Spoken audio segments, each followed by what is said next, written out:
Bonjour, bienvenue à Photo de groupe. Aujourd'hui, nous recevons Annie Giroux. Annie, elle a un style bien à elle, dramatique, provocateur, donc avec macro-photo. J'ai hâte de voir où elle nous amène. Bienvenue à Photo de groupe.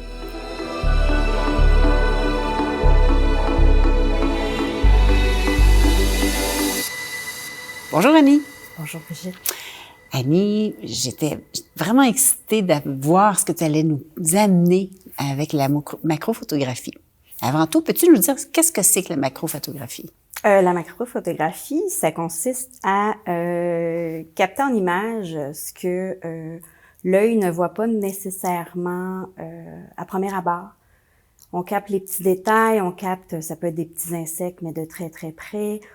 On capte les textures, on capte tout ce que le regard ne voit pas à prime abord. OK. Qu'est-ce que tu utilises comme équipement pour faire de la macrophotographie? Un objectif macro, principalement. Il y en a qui vont utiliser des trépieds spéciaux, des lumières, des accessoires, mais moi, c'est vraiment le strict minimum, l'appareil et l'objectif macro. OK, parfait. Puis, quels sont les sujets que tu aimes photographier? C'est super drôle parce que dans la vie, j'ai une profonde haine des fleurs. OK. Paradoxalement, c'est vraiment mon sujet de prédilection en macro. OK. J'aime aussi tout ce qui est texture, que ce soit le bois, que ce soit les matériaux, la rouille sur le métal, la brique, les roches, la glace, tout ce qui est brut, tout ce qui est vraiment à l'état naturel ou encore tout en douceur avec les fleurs. Dans les autres styles de photos, on ressent toujours un message quand même clair, des fois clair. La majorité du temps sont clairs, mais c'est provoquant.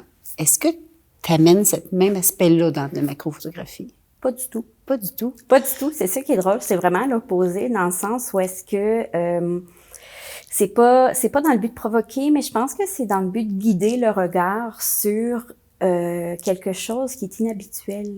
Dans le sens qu'on passe dans la forêt, on voit les arbres, on voit ci, on voit ça, mais est-ce qu'on prend le temps de voir la brindille? Est-ce qu'on prend le temps de voir la petite toile d'araignée? Est-ce qu'on prend le temps de voir la rouille sur la clôture? Donc, c'est pas du tout en provocation, mais c'est plus en contemplation, de dire que ce qui nous entoure existe, puis est important, puis de prendre le temps de voir autrement ce qui nous entoure, puis d'être vraiment conscient de notre environnement, que chaque détail a sa place. Puis c'est pas parce que c'est tout petit que c'est pas important. Moi, au contraire, je trouve que ça permet de voir la vie un petit peu autrement. Oh, j'aime ça. Tu vois, on te dit que tu veux pas provoquer, mais en même temps, tu veux éveiller, je trouve, hein, beaucoup. Quel est tu veux prendre une photo, de quelle est ta façon de procéder? Parce que là, tu parles, bon, je me promène, je peux voir un brindille. Est-ce que tu te dis, je me promène et je vois, tu es un chasseur d'images, ou si tu es parti déjà avec une idée de, je vais faire des fleurs aujourd'hui, puis tu travailles autour de cet environnement-là? Pas du tout. Moi, c'est vraiment du ressenti. Je me promène, puis je laisse aller mon regard partout. Puis si je vois quelque chose qui capte mon regard, je fais « OK, je le prends en photo ». Est-ce que ça va être une bonne photo après? J'ai aucune idée. Mais tout ce qui capte mon regard, je le prends.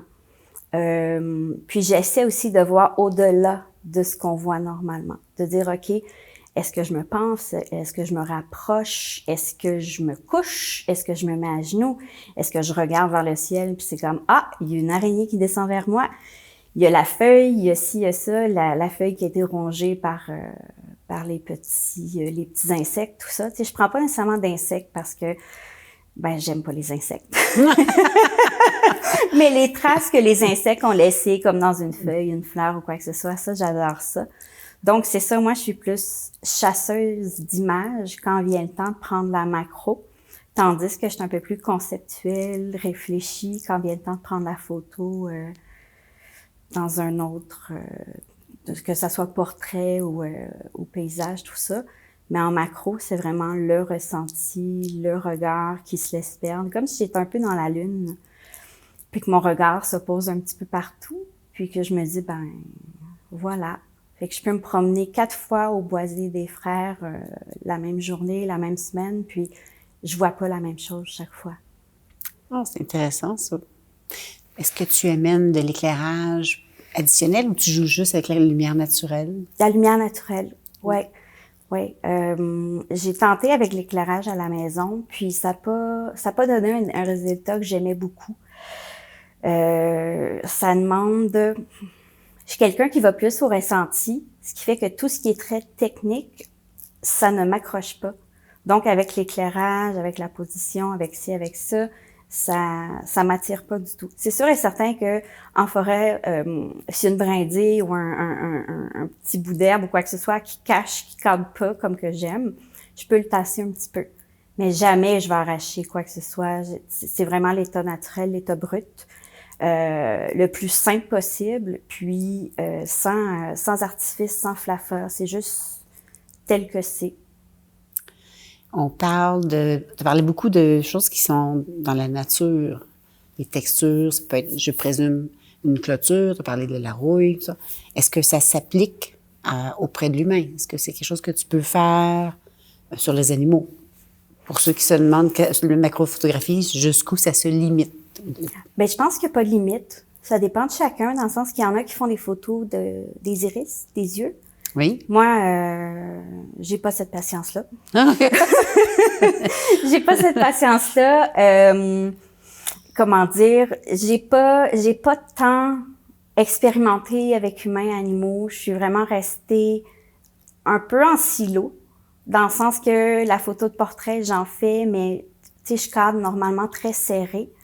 Fait que la macro, c'est juste comme une extension de ça, de cadrer encore plus serré. OK. Mais, tu sais, les possibilités sont infinies, mais moi, je suis restée avec ce que je suis à l'aise, tout simplement. Est-ce que tu fais de la macro juste en couleur? Est-ce que tu vas vers le noir et blanc? Ou Les deux. Les deux? Les deux. Quand j'arrive dans Lightroom pour modifier les couleurs, tout ça, je suis pas quelqu'un qui est très coloré. Donc, je désature beaucoup ou je vais beaucoup en noir et blanc. Puis, quand ce sont des fleurs, parfois, j'accentue la vibrance pour que les couleurs ressortent encore plus vives. Donc, c'est vraiment les deux. J'essaie. Si la photo, je l'aime en couleur, je la laisse en couleur. Si la photo ressort mieux en noir et blanc, je la mets en noir et blanc, tout simplement. Si je veux accentuer une couleur, j'accentue une couleur. Sinon, ben c'est vraiment encore là du ressenti. Vraiment du ressenti. C'est vraiment ce qui... je vais jouer avec tous les petits outils dans Lightroom, puis je vais voir lequel m'attire le plus. Puis je peux avoir pris une photo un peu plus large, puis je vais cadrer sur quelque chose sur lequel je m'attendais pas du tout. OK. Dans le sens où est-ce que la photo qu'on pense être la bonne, on peut s'apercevoir que finalement c'est pas le sujet qu'on voulait. C'est le petit détail en arrière qu'on prend. Donc j'ai pas de recette magique quand j'y vais prendre la photo, puis quand je la travaille sur ordinateur. Je vais vraiment comme, OK, mon œil a capté quelque chose, mais finalement, mon œil capte autre chose sur l'écran d'ordinateur. Donc, ça peut être totalement différent de ce que j'avais pris en photo.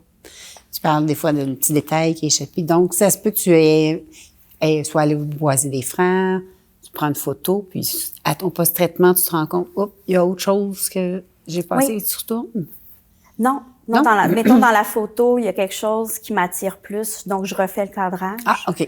Puis, parfois, j'y retourne en me disant, oui, c'est vrai, il y a ça qui est pas au focus, qui est au niveau de la profondeur de champ, mais je vais retourner pour prendre le petit détail. Donc oui, je peux marcher beaucoup dans une même journée. Mais la plupart du temps, j'essaie de prendre quelques photos de ce qui m'a attiré le regard pour justement voir différentes perspectives à l'écran. Okay. Me dire, bon, ben justement, pas avoir à retourner, mais de dire, OK, ben le focus va être sur ça plutôt que ça, la profondeur de champ va être différente, tout ça. Ce qui fait que ça permet plus de manipulation, plus de choix rendus en post-traitement, de dire, OK, ben justement, j'ai pas retourné parce que je suis passée à côté du détail que j'aurais aimé. Au début de l'émission, tu me parles des sujets. Tu me dis, j'aime pas les fleurs. Mais je trouve ça drôle que t'aimes pas les fleurs, mais pourtant, tu me fais de la macro-photo sur ça. Oui. Et tu dis les yeux, l'iris. Ah, j'ai pas la patience. Donc, qu'est-ce qui fait qu'un sujet, tu dis, j'aime pas ça, mais go, je développe autour?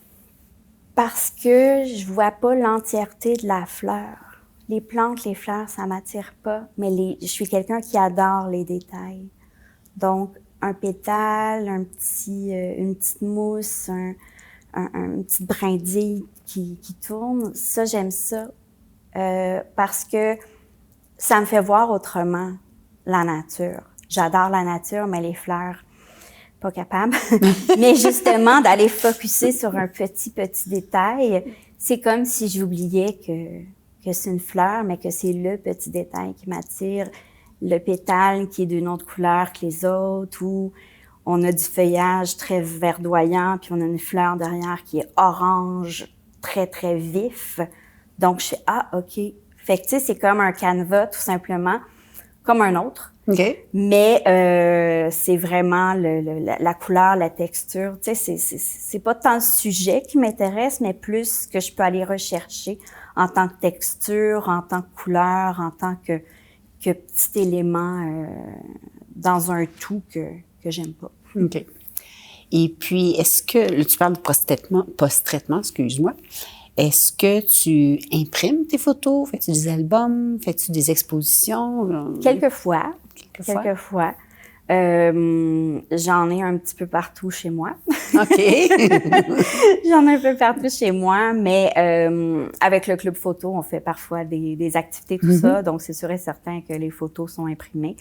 Comme je suis photographe par passion, je fais pas nécessairement d'exposition professionnelle ou rien de ça, mais plus des expositions citoyennes, des choses comme ça, des projets auxquels le club participe. Ça, j'embarque à 100%. Mais de moi-même, j'irai pas solliciter la bibliothèque pour exposer mes œuvres. Là, je suis pas, c'est pas mon genre. C'est pas ton genre. Pourtant, tu as tellement des photos qui pourraient... Ben merci, mais oui. J'ai le syndrome de l'imposteur, je pense. Tu devrais pas. Annie, on aurait eu plus de temps encore pour parler. Merci beaucoup de ta générosité, de ton partage.